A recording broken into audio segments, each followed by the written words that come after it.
On level 1313 of Coruscant's underworld, former Jedi padawan Ahsoka Tano was in the workshop of Trace Martez, repairing a ship, when Rafa Martez has a problem for them to solve. After a series of ill-advised deals, the sisters need to earn money, and they secretly plan to go to the corrupt planet of Kessel to acquire, then trade spice. Entering the starship called the Silver Angel, the Martez sisters reluctantly bring Ahsoka Tano on their journey, wary of trusting anyone. The ship takes off out of the underworld, emerging into the busy airspace in the skies, and despite Ahsoka's warnings, they cross a military lane and are intercepted by a Venator-class Star Destroyer. Inside the cruiser, Admiral Yularen demands to know their reasons for entering Republic airspace, and is about to send forces to arrest them, until Jedi Knight Anakin Skywalker senses his former padawan and allows them to pass through. But what if Ahsoka was arrested by Anakin? Would Bo Katan still be able to recruit Ahsoka in a bid to retake Mandalore? As you'll discover, Ahsoka's arrest will shake the galaxy to its core.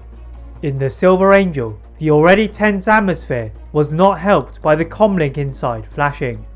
Against the wishes of Ahsoka, Trace picks up the comlink, and Ahsoka is surprised to hear the voice of Admiral Yularen.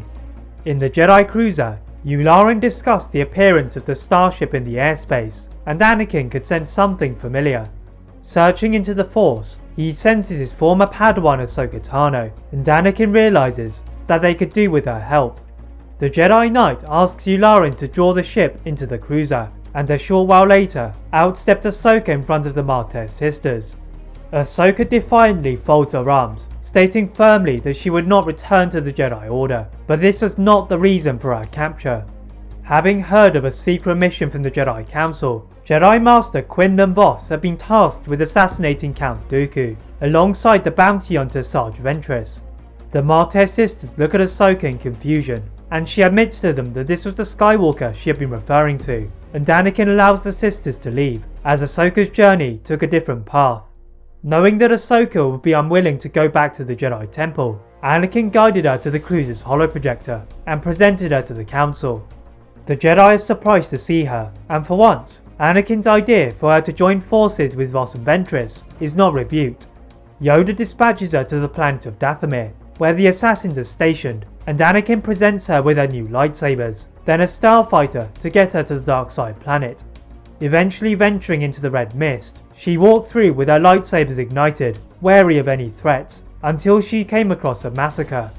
All over the floor, the bodies of Night Sisters lay still, killed by lightsabers and droids. Inspecting one of the fallen Night Sisters, Ahsoka hears the familiar voice of Sarge Ventress.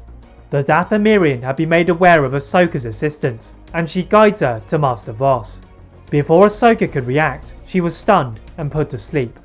Waking up, Ahsoka felt Ventress immediately tormenting her mind, bringing up painful memories, as she tried to turn Ahsoka to the dark side with the magic of the Night Sisters.